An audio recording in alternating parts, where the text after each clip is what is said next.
This is the second of two videos in Chapter 19, and this one deals with the ideal gas law. A low-density gas is called an ideal gas. By ideal, we mean that the constituents of the gas are not necessarily interacting with each other. And there's quite a few gases that can actually fit this description, so this law can be invalid. The equation of state for an ideal gas is PV equals nRT. P is the pressure, V is the volume of the gas, N is the number of moles, R is a constant, a gas constant, and T is the temperature. So the pressure and the volume are proportional to the temperature. So P is pressure, V is volume, T is the temperature, and those are variables of state. R is the gas constant for the gas, and N is the number of moles of the gas. The number of moles is the total mass of the gas divided by the molecular weight of the gas. How much mass there is per 1 mole of the gas. So M is the total mass of the gas. M is the molar mass, kilograms per mole of the gas. If P is measured in pascals, newtons per meter squared, and V is measured in cubic meters, then our gas constant, R, is 8.31 joules per mole per degree Kelvin, or per Kelvin. So 8.31 is the gas constant if the pressure is in pascals and V is in cubic meters, the basic SI units. But if we measure pressure in atmospheres and volume is in liters, 10 to the minus 3 cubic meters, then our gas constant changes a little bit. It is 0.0821 liter atmospheres per mole Kelvin. The slight difference in the structure of 8.31 to 0.0821 has to do mainly with the conversion of atmospheres to pascals, which is 1.015 times 10 to the 5. So it's not exactly 1 times 10 to the 5, and that's why the number changes a little bit. But you wish to memorize these two gas constants, one for purely SI system, the other one if you're using atmospheres and liters.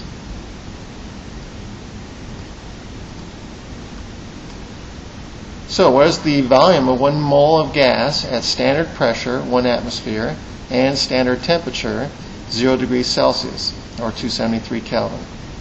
So here's our PV equals nRT, and using this formula in this form, we want to make sure our temperatures are in Kelvin. Our volume will be equal to the number of moles, 1, times R. We're going to use the R because we're given the pressure in atmospheres. So we got 0.0821 for that. Temperature in Kelvin, 273. And our pressure was 1 atmosphere. So this is 22.4 liters. And since we use that gas constant, we have to have our volume in terms of liters. But this would be the standard volume of an ideal gas at standard pressure and temperature. True for any ideal gas that were conditions. Note that if we had any particular enclosed gas, the amount of gas would be constant, so the number of moles would be constant. And hence, under this special condition, our initial pressure and initial volume would be nRT initial, but so our final pressure and final volume would be the same nR T final. So we could divide these two, get rid of the number of moles and our gas constant, and we would have this nice expression. Our initial pressure times our initial volume over our initial temperature is a constant, equal to our final pressure, final volume, or the final temperature. This is only true if the number of moles of the gas doesn't change, which is probably true in about 95 to 99% of the problems you might look at. You're going to have an enclosed gas, and you're not going to change the amount of the gas that you have inside. So this is a very useful relationship, this PV over T equals a constant. You can use it very simply on quite a few ideal gas problems, and this would be very important for you to have. Let's try it out. Pure helium gas is emitted into a leak-proof cylinder containing a movable piston. The initial volume, pressure, and temperature of the gas are 15 liters, 2 atmospheres, and 300 K. Already I know if I were using the gas constant, I'd want to use the 0.0821. However, this is that condition where our number of moles is not going to change, so we can use this PV over T and be just fine with this. So we don't have to know the gas constant. If the volume is decreased to 12 liters and the pressure increases to 3.5 atmospheres, find the final temperature of the gas. So the gas is contained, the number of moles doesn't change, and we can use that ratio so that we don't even have to remember the R value. We have PV over T is equal to PV over T initially, and we want to solve this for the final temperature. So I'm going to bring the final temperature over to the left, and then bring all my other terms over to the right. And so I have my final temperature is equal to my final pressure divided by my final initial pressure, my final volume divided by my initial volume, times the initial temperature. So I have 3.5 atmospheres over 2 atmospheres. Atmospheres cancels out, so I don't have to worry about the units of the pressure. I have 12 liters over my original volume of 15 liters. Liters cancel out, so I don't have to worry about those units. And then times 300 K, which is the initial temperature of the gas. So I'm going to get my final temperature, and the units are going to be in Kelvin, and I come up with 420 Kelvin. So the final temperature of this compressed gas is that the temperature goes up as these particles are moving faster, and that is 420 Kelvin.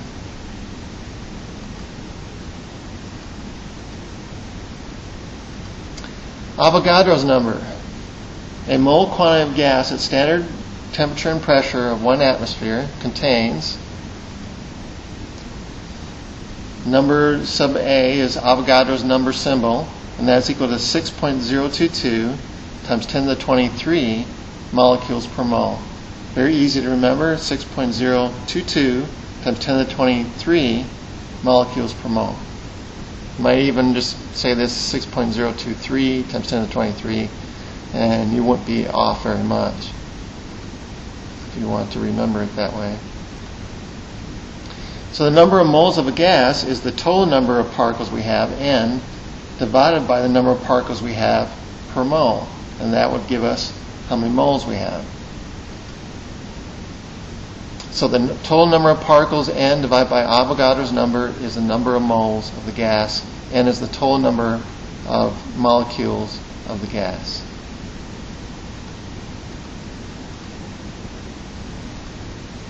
So we can now rewrite the ideal gas law as PV is equal to little n RT, where little n, number of moles of the gas, is the total number of molecules divided by Avogadro's number.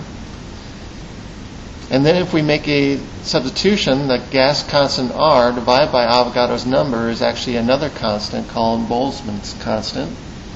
And Boltzmann's constant is K sub B. So PV is equal to the number of particles, molecules, times Boltzmann's constant, K sub B, times the temperature. Boltzmann's constant is the gas constant divided by Avogadro's number. So we have 8.31 divided by 6.022, and that gives us 1.38. And then 1 over 10 to the 23 will be 10 to the minus 23. So we end up with 1.38 times 10 to the minus 23 joules per Kelvin.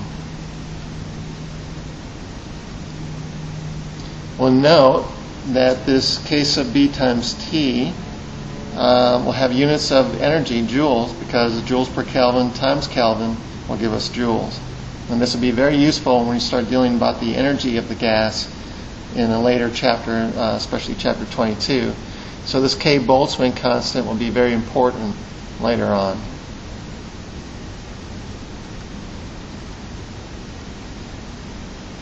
All right, let's try another problem. 1 mole of oxygen gas is at a pressure of 6 atmospheres and a temperature of 27 degrees Celsius, which we immediately want to convert to Kelvin, 300 Kelvin, because any ratios in Celsius is not going to work scientifically, because the Celsius scale can go negative, and that causes a problem for absolute temperatures. So we have to use the Kelvin scale. If the gas is heated at constant volume until the pressure triples, what is the final temperature? So we're going to heat it. The particles are going to move faster.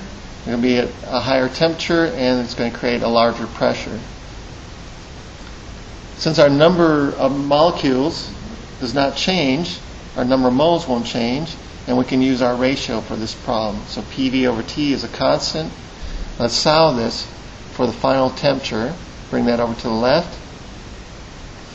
Final temperature will be our final pressure divided by our initial pressure times our final volume divided by our initial volume times the initial temperature. Our final pressure is 3 times our initial pressure. We don't know what that was, the value, but it doesn't matter. The pressure and pressure are going to cancel, and the ratio of 3 to 1 is just going to remain. So we're going to have 3. Our final volume will be the same as our initial volume. We didn't know what that was, but that will cancel as well. So the pressures cancel out, volumes cancel out, and we end up with a final temperature as 3 times 300, or 900 Kelvin. If the problem were originally stated in Celsius, then we'd want to convert back to Celsius. So we would subtract 273 from this 900 Kelvin to get a final Celsius temperature.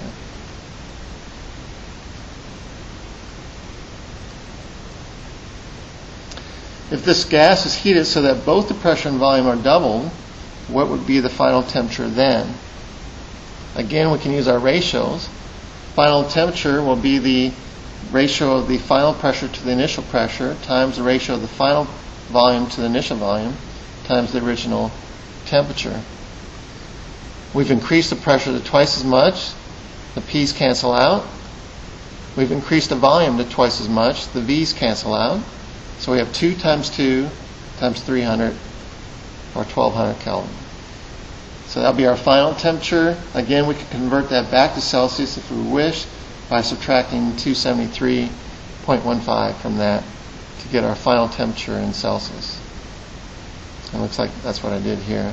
So 1200 minus 273, final temperature of 927 degrees Celsius.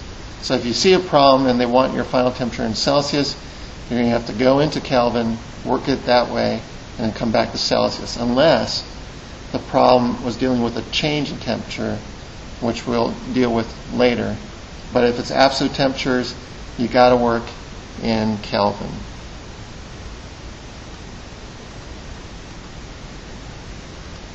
Let's try one more problem. An air bubble has a volume of 1.5 square cubic centimeters when it is released by a submarine 100 meters below the surface of a lake. What is the volume of the bubble when it reaches the surface? Assume that the temperature of the air is in the bubble remains constant during this ascent. So, you're not going to change the number of molecules inside the bubble. And we'll recall that for every 10 meters of depth in pure water, we have an atmosphere. So our pressure, our original pressure is going to be 1 atmosphere. If we go down 100 meters below, we're going to add an atmosphere for every 10 meters we go. So for 100 meters, we're going to add 10 atmospheres. So our initial pressure down below, at 100 meters below, is going to be 11 atmospheres. Our final pressure, which will be the pressure at the surface of the water, will be just atmospheric pressure bearing down. So we're going to go from 11 to 1. The content is the same, and so we want to solve this for the final volume. So So bring our final volume, multiply both sides by the final temperature, and divide by the final pressure. So our final volume is initial pressure over final pressure times the initial volume. Temperature is the same, we're assuming, so our final and initial are the same, they cancel out. And we have our initial pressure is 11 atmospheres, our final pressure is 1, and our initial volume is 1.5 cubic centimeters. So our final volume will be in the same units, 16.5 cubic centimeters. So you can see the challenge that a diver would have if they were deep underwater as they change their height within the water. The volume of the gas within their body will change. If that volume is dissolved within their bloodstream, those will form bubbles in the bloodstream, and you'll get the condition called the bends. So you can see that this is a problem dealing with, in a sense, the ideal gas law. All right, that concludes our second video in chapter 19, dealing with the ideal gas law, and we've kept it short.